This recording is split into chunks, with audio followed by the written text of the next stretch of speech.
நீங்க வெயிட் வந்து குறைக்கணும்னு நினைச்சீங்கன்னா இப்ப நான் சொல்ற இந்த 5 நைட்ல பண்ற ஹேபிட்ஸ் வந்து நீங்க ஃபாலோ பண்ணீங்கன்னா நல்ல ரிசல்ட்ஸ் வந்து உங்களால பார்க்க முடியும். வீடியோக்குள்ள போறதுக்கு முன்னாடி ஒரு முக்கியமான விஷயம், இந்த வீடியோ பாக்குற நீங்க வெயிட் லாஸ் பண்ணணும்னு ஆசைப்படுறீங்க, ஆனா ஒரு ப்ராப்பரான கைடன்ஸும் கோச்சிங்கும் உங்களுக்கு வந்து வேணும் அப்படின்ற மாதிரி நீங்க நினைச்சீங்கன்னா தாராளமா எங்களோட வெயிட் லாஸ் ப்ரோக்ராம் நீங்க ஜாயின் பண்ணுங்க. ஸோ எங்களை கான்டாக்ட் பண்ணணும்னு நினைச்சீங்கன்னா கீழே எங்களோட வாட்ஸ்அப் நம்பர் வந்து கொடுக்குறேன், நீங்க மெசேஜ் பண்ணி ஜாயின் பண்ணிக்கோங்க. அதே மாதிரி ஃபர்ஸ்ட் டைம் இப்பதான் நம்ம சேனலுக்கு வந்து நீங்க வந்திருக்கீங்க, இந்த வீடியோ இப்பதான் ஃபர்ஸ்ட் டைம் நீங்க பாக்குறீங்க அப்படின்னா மறக்காம கீழே இருக்க பிளாக் கலர் சப்ஸ்கிரைப் பண்ணிக்கோங்க.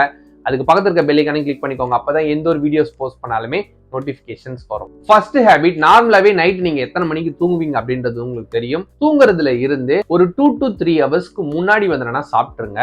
நீங்க அந்த மாதிரி சாப்பிடாம எப்பப்பெல்லாம் தூங்குறதுக்கு கொஞ்சம் கிட்ட போயிட்டு வந்து சாப்பிடுறீங்களோ உங்களோட பிளட்ல வந்து இன்சுலின் ஸ்பைக் அதிகமா வந்திருக்கும். அது வந்து ஃபேட் இன்னும் ஃபர்தரா ஸ்டோர் ஆகிறதுக்கு வந்து காரணமா இருக்குமே தவிர்த்து வெயிட் லாஸ் வந்து ஆகிறதுக்கு காரணமே வந்து இருக்காது. அதே மாதிரி எப்பப்பெல்லாம் சீக்கிரமா வந்து சாப்பிட்டுறீங்களோ அப்பப்பெல்லாம் டைஜஷன்லயும் வந்து எந்த ஒரு டிஸ்டர்பன்ஸும் வந்து இருக்காது.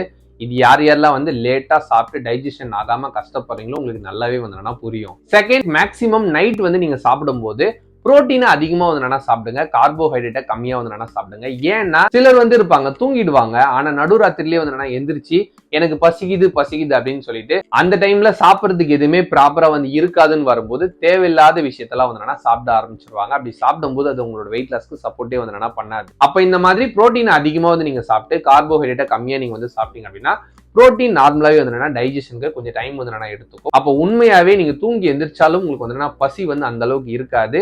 அகைன் நீங்க வந்து எதுவுமே சாப்பிடாம தூங்குறதுக்கு இது சப்போர்ட்ஃபுல்லா வந்து இருக்கும். தேர்ட், நீங்க பண்ண வேண்டிய ஹேபிட், நைட் வந்து நீங்க சாப்பிட்டு முடிச்சதுக்கு அப்புறம் ஒரு கிளாஸ் வந்து நீங்க வார்ம் வாட்டர் குடிங்க. ஏன்னா வார்ம் வாட்டர் வந்து குடிக்கும் போது அது நம்மளோட டைஜஷனை வந்து இம்ப்ரூவ் வந்து பண்ணும். இதுவே அவங்க அந்த மாதிரி வந்து குடிக்கல, உங்களுக்கு டைஜஷன் வந்து ப்ராப்பரா ஆகல அப்படின்னா மார்னிங் தூங்கி இருந்திருக்கும் போது வயிறு உபசமா வந்து இருக்கும். அப்படி உபசமா இருக்கிறதுனாலே அவங்களால ப்ராப்பரா வந்து மோஷன் வந்து போக முடியாது. வெயிட் வந்து செக் பண்ணாலும் மாறி மாறி வந்து காமிச்சிட்டே இருக்கும். ஃபோர்த் ஹேபிட், தூங்குறதுக்கு ஒரு 1 ஹவருக்கு முன்னாடி டிவி, மொபைல், லேப்டாப், கம்ப்யூட்டர் எதுவா இருந்தாலும் சரி அது மேக்ஸிமம் வந்து நீங்க யூஸ் வந்து பண்ணாதீங்க. அப்படி யூஸ் பண்ணீங்கன்னா நம்மளோட பாடியில மெலட்டோனின் ஹார்மோன் வந்து ரெடியூஸ் வந்து ஆகும்.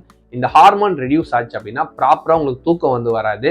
ஆஸ் யூஷுவல் ப்ராப்பரா தூங்கலன்னா டைஜஷன் ப்ராப்பரா வந்து இருக்காது. டைஜஷன் ப்ராப்பரா வந்து ஆகல அப்படின்னா வெயிட் லாஸும் வந்து ப்ராப்பரா வந்து இருக்காது. ஃபிஃப்த் ஹேபிட், ஒரு 7 இருந்து 9 மணி நேரம் நீங்க தூங்குற மாதிரி வந்து பாருங்க. நிறைய பேர் பண்றது நைட்டு 12, 1 அந்த மாதிரி வந்து தூங்கி மார்னிங் 8 மணி வரைக்கும் கூட வந்து தூங்குவாங்க. அப்படி தூங்கும் போது 8 மணி நேரம் வந்து அவங்க தூங்கி இருப்பாங்க, ஆனா அவங்களோட பாடி வந்து ரெக்கவரி ஆயிருக்காது. ஏன்னா ப்ராப்பரா நம்மளோட பாடி வந்து எந்த டைம்ல ரெக்கவரி வந்து ஆகும் அப்படின்னா நைட் டைம்ல மட்டும் தான் வந்து ரெக்கவரி வந்து ஆகும். ஸோ நைட் வந்து ஒரு 10 மணிக்கே தூங்கி 6 மணிக்கு நீங்க வந்து எந்திரிச்சிங்கனாலும் ப்ராப்ளம் வந்து இல்லை. உங்களோட பாடி சூப்பரா வந்து ரெக்கவரி வந்து ஆகும். உங்களோட வெயிட் லாஸ்ல எந்த ஒரு டிஸ்டர்பன்ஸும் வந்து இருக்காது. ஃபாஸ்டாவே உங்களோட ரிசல்ட்ஸ் வந்து இருக்கும்.